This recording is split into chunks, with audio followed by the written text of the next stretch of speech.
पहली बार फ्लाइट में सफर के दौरान समर घोष की मुलाकात एक एयर होस्टेस से हुई जिसे वो अपना दिल दे बैठा था।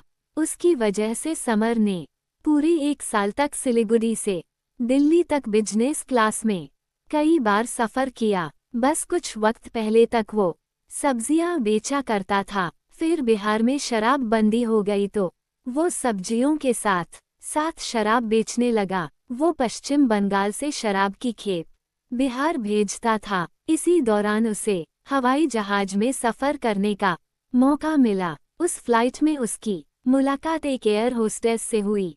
उस एयर होस्टेस पर उसका दिल आ गया, जिसकी वजह से उसने पूरे 1 साल तक सिलीगुड़ी से दिल्ली तक बिजनेस क्लास में सफर किया। आइए अब आपको आगे बताते हैं कि इस प्रेम कहानी का क्लाइमैक्स क्या हुआ। बिहार के सबसे बड़े शराब तस्करों में से एक समर घोष अब सलाखों के पीछे जा चुका है। वैसे तो शक्ल सूरत से समर घोष किसी भी दूसरे मुल्जिम से जरा भी अलग नहीं है। वो भी पुलिस हिरासत में आने के बाद सख्ती के डर से खुद अपने जुर्म का हिसाब किताब देने लगा। लेकिन इसी समर घोष की जिंदगी का एक पहलू ऐसा भी है जिससे सुनने के बाद खुद उसे पकड़ने वाली पुलिस भी हैरान है। रातों रात बन गया करोड़पति।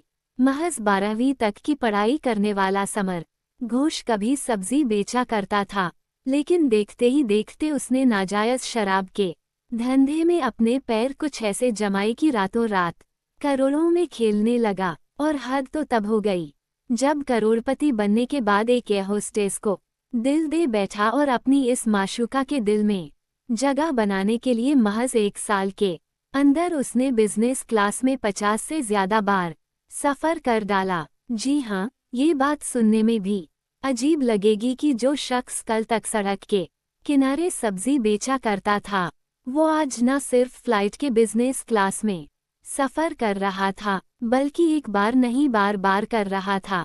बिहार पुलिस की मद्य निषेध इकाई ने समर घोष को 6 जनवरी को गिरफ्तार किया था। पश्चिम बंगाल के उत्तर दिनाजपुर जिले के रहने वाले इस शराब तस्कर के बारे में बिहार पुलिस को लगातार खबरें मिल रही थीं। पूर्णिया समेत दूसरे जिलों में उसके भेजे गए नाजायज शराब से लदे ट्रक कई बार पकड़े गए। इस सिलसिले में कई बार एफआईआर भी दर्ज की गई, लेकिन पुलिस के हाथ समर तक नहीं पहुंच सके। लेकिन इस बार उसकी किस्मत दगा दे गई। इस बार वो एक खुफिया ठिकाने पर अपने कुछ दोस्तों के साथ पार्टी कर रहा था, लेकिन इसी बीच पुलिस दबिश डालकर उसे गिरफ्तार कर लिया। किसी फिल्म से कम नहीं समर की लव स्टोरी। ये तो रही समर के गिरफ्तारी की कहानी, लेकिन उसकी लव स्टोरी अपने आप में किसी फिल्मी कहानी से कम नहीं है। सूत्रों की माने तो एयर होस्टेस को दिल दे बैठने के बाद उसने सिलीगुड़ी के बागडोरगा से दिल्ली तक पिछले 1 साल में 50 बार बिजनेस क्लास में सफर किया, ताकि वो उस एयर होस्टेस से मेल मुलाकात बढ़ा सके जिससे वो प्यार करता था। खबरों की माने तो वो अपने इस इरादे में कामयाब भी रहा और आखिरकार यूपी के बुलंदशहर की रहने वाली इस एयर होस्टेस ने उससे शादी भी कर ली। जबकि हकीकत यही है कि नाजायज शराब के कारोबार में कूदने से पहले वो एक मामूली लड़का था। यहाँ तक कि उसके पिता भी बंगाल के इस्लामपुर में जल संसाधन विभाग में क्लास 4 एम्प्लॉय थे और घरवालों की मदद के लिए वो खुद सब्जी बेचा करता था। लेकिन उसने शराब की तस्करी का काम क्या चालू किया, रातों रात उस पर मानो रुपयों की बारिश होने लगी। जरूर पड़े कानपुरा एक अनजान लाश ने ऐसे किया दूसरे कत्ल की खौफनाक साजिश का खुलासा। नकली शराब का कारोबार भी करता था समर। दरअसल बिहार में पहले से ही शराबबंदी का कानून लागू है। यहाँ तो किसी भी तरह के शराब पीने पिलाने पर ही रोक है।